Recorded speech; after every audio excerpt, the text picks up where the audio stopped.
Okay, hello. This is the last lesson of semester 1. This is 5-2, parallel lines. So today we're going to be talking about parallel lines intersected by a transversal. So here we have a picture of that. Okay, so we have two lines, and in this picture, A is parallel to B. Parallel lines are lines that will never intersect. This symbol right here means A is parallel to B. So this is the symbol for is parallel to. And this line T right here is what we call a transversal. The prefix trans means to cross. So it is a line that crosses through two parallel lines. Okay, there's a lot of vocabulary in this section. So please make sure you're always using this to help you out with any assignments or tests or quizzes. Okay, the first thing we need to talk about is exterior angles. So I already colored this picture. When we have parallel lines in this transversal, the angles in the middle, in between the parallel lines or on the inside of the parallel lines are going to be our interior angles. So in this picture, that would be angle 3, angle 4, angle 5, and angle 6. And then the exterior angles are the ones that are on the outside of the lines. So in this picture, it'd be 1, 2, 7, and 8.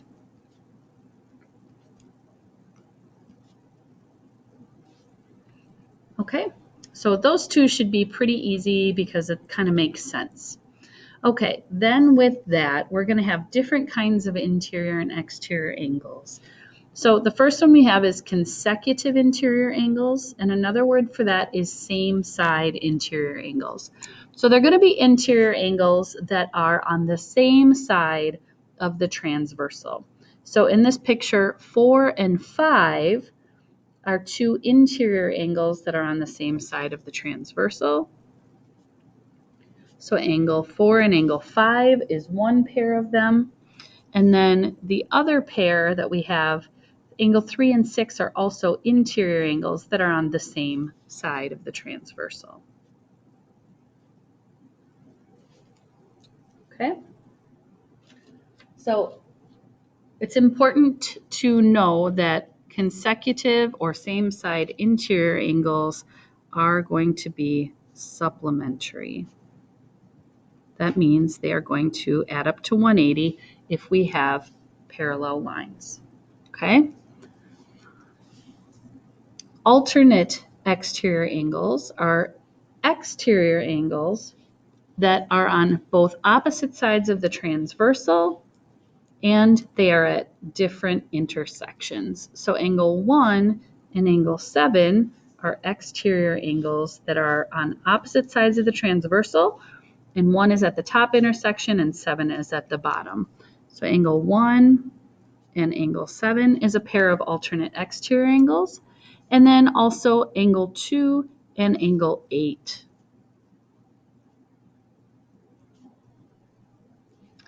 Okay, so how those are related, if the lines are parallel, then alternate exterior angles are going to be equal in measure. So angle 2 and angle 8 would be the same. Okay, alternate interior angles are the same as exterior angles that are alternating, just for interior.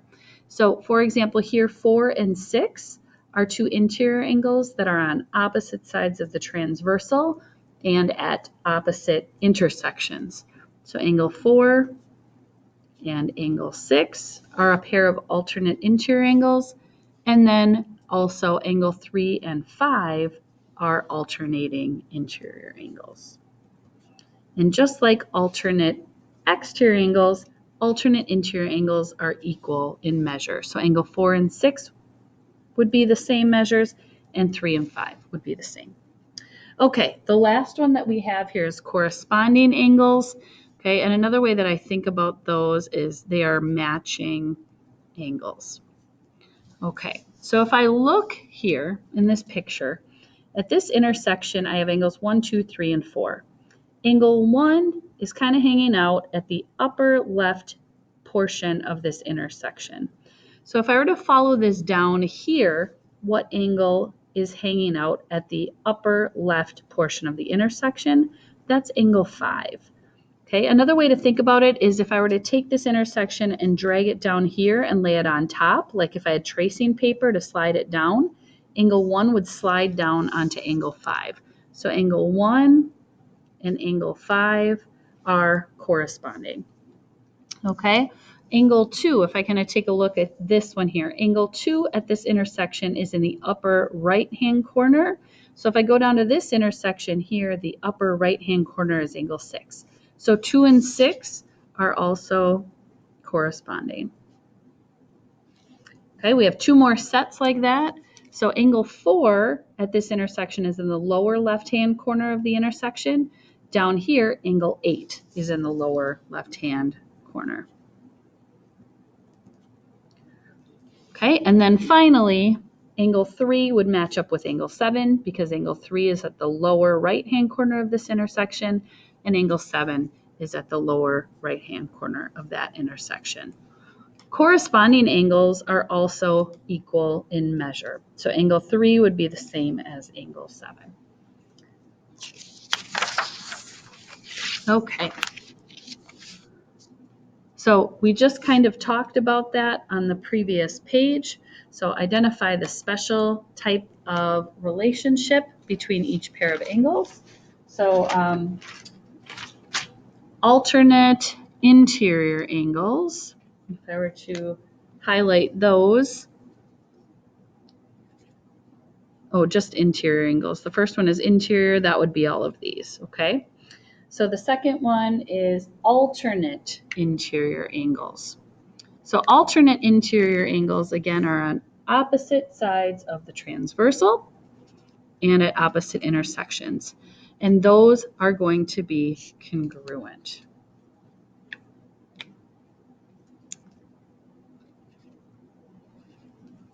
Okay, so alternate interior angles are congruent, just like we said on the previous page. Okay, the next one is consecutive interior angles. Consecutive interior angles in this picture, we would have on the same side of the transversal, like 4 and 6 and 3 and 5. Consecutive interior angles are what we call supplementary. Okay, the next type that we have are alternate exterior angles, and those are congruent. So for example, in this picture, let's see, alternate, here they just want exterior angles here. I'm going to do the exterior ones in a different color. So exterior angles are just these angles, but then when I'm talking alternate exterior angles, 1 and 8 are a pair of alternate exterior angles because they're on opposite sides of the transversal, and 2 and 7 are another pair. Okay, and then finally we will have corresponding angles. What is their relationship? They happen to be congruent. So in this picture here, we have a bunch of pairs. So again, 2, if I were to slide that down to this intersection, it would match up with angle 6. Angle 1, if I slide that down to this intersection, would match up with angle 5. Angle 4, if I were to slide that down to this intersection, would match up with angle 8. And angle 3 would match up with angle 7. Okay, so putting that stuff to use, if I have a picture where I have parallel lines, so it says line D is parallel to line E, and I have a transversal T that cuts through them. Now in this picture, they're giving me one angle measure that is 30 degrees. I should be able to figure out all of the other angle measures just from that one. Okay, so first of all, I can use what I know from section 1, which here and here I have vertical angles. And I know that vertical angles are congruent, or they're equal in measure. So this angle right here would also be 30 degrees. Okay, the other thing that we learned back in section 1 is if I have a linear pair, like I do here, these two angles form a straight line, which means they are supplementary. They add up to 180 degrees, so this one would have to be 150. Okay, again, using our vertical angles concept, this angle right here would also be 150. Okay, so next I'm going to start using some of these properties up here. First thing is I'll talk about the corresponding angles. So this angle here is 30 degrees. Its matching angle at the other intersection would be here. 30 here is in the upper right corner. Here, the upper right corner is here. And I just learned that corresponding angles are congruent. So this angle right here would be 30 degrees. I also know that alternate exterior angles are congruent. 30 here is an alternate exterior angle with this one. Okay. Another thing I learned is that consecutive interior angles are supplementary. So these two would have to add up to 180, which would make this 150. And then finally, okay, I would have alternate exterior angles with these two angles. And I know that alternate exterior angles are congruent. So this is 150. So do you notice when I have parallel lines and a transversal, there's only two different angle measures in the whole picture. Either it's going to be equal to the original number that they give you, or it's going to be the supplement, which means all you have to do is take 180 minus the angle measure, and it will give you the other one. Okay, so the last part says in each figure, A is parallel to B, and T is a transversal. Find the missing angle given the measure of one angle. So here it says, what type of angle pair is represented by 1 and 2? Okay, angle 1 and 2 are both exterior angles on opposite sides of the transversal. So these are called alternate exterior angles, which I am going to just abbreviate that way, alternate exterior. Is this pair congruent or supplementary? Well, we learned on the last page that they are congruent. So if the measure of angle 1 is 118 degrees, it says find the measure of angle 2. Well, we just learned that they're congruent, which means equal in measure. So this would happen to be 118 degrees as well. Both of these would be 118. Okay, the next one, angle 2, we're looking at 1 and 2. These are nothing that we learned today. We don't even need the other angles down here. So we learned this back in section 1. These two angles together are a pair that forms a line. So those are a linear pair. Linear pairs, they form a line, which is 180 degrees, so they are supplementary. So if the measure of angle 1 is 110 degrees, find the measure of angle 2. Well, since they add up to 180, I just have to do 180 minus 110, which would give me 70 degrees for angle 2. Okay, for number 3, angle 1 and 2, here we have, they're both interior because they're inside, and they're on opposite sides of the transversal. So those are alternate interior angles, which we learned are congruent or equal in measure. It says the measure of angle 2 is 155. That means the measure of angle 1 would also have to be 155 because they are equal in measure. Here I have angle 1 and 2. If I look, one of them is an exterior angle, the other is an interior angle. Usually that is going to be a corresponding situation, but let's just double check. Are they both in the same location on the intersection? So here, angle 1 is in the upper left corner, and at this intersection, angle 2 is at the upper left corner. Okay, so this is corresponding angles. We learned back on the previous page that corresponding angles are congruent or equal in measure. So if the measure of angle 1 is 130 degrees, guess what? The measure of angle 2 is also 130 degrees.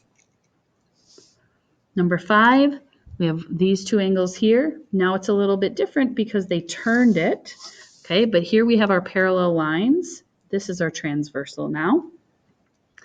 We still have angle 1 and 2 are interior angles because they're in between and they're on opposite sides of the transversal. So that makes these alternate interior angles. Alternate interior angles are equal in measure or congruent. So if the measure of angle 1 is 82, that makes angle 2 also 82 degrees. Okay, what type of angle pair is here? Those are between the lines, so they're both interior, but this time they're not on alternating sides. They're on the same side, so we call those consecutive or same side interior angles. Okay, is this pair congruent or supplementary? Okay, you can actually take a look and they don't even really look the same. So if they don't look the same, that means they have to be supplementary. That's the only other possibility that we have. So supplementary means they add up to 180. So if they give me one of the angles, to figure out the other one, I have to take 180 minus that measure, which is going to be 101 degrees. Okay, number 7, we have two angles on the exterior of the parallel lines, and they're on alternating or opposite sides of the transversal. So these are alternate exterior angles. Alternate exterior angles are congruent. That means they're the same measure. So if the measure of angle 1 is 123 degrees, the measure of angle 2 would also be 123 degrees. Okay, angle pair here. Again, these two are not on different lines. I don't even really need this other part. 1 and 2 are next to each other on a straight line. This is another linear pair. Linear pairs are a straight line together, so that means they are supplementary. So if one of them is 101 with supplementary angles, we just have to subtract that number from 180 and we'll have 79 degrees. Okay, so hopefully that helps. Please let me know if you have any questions on this assignment.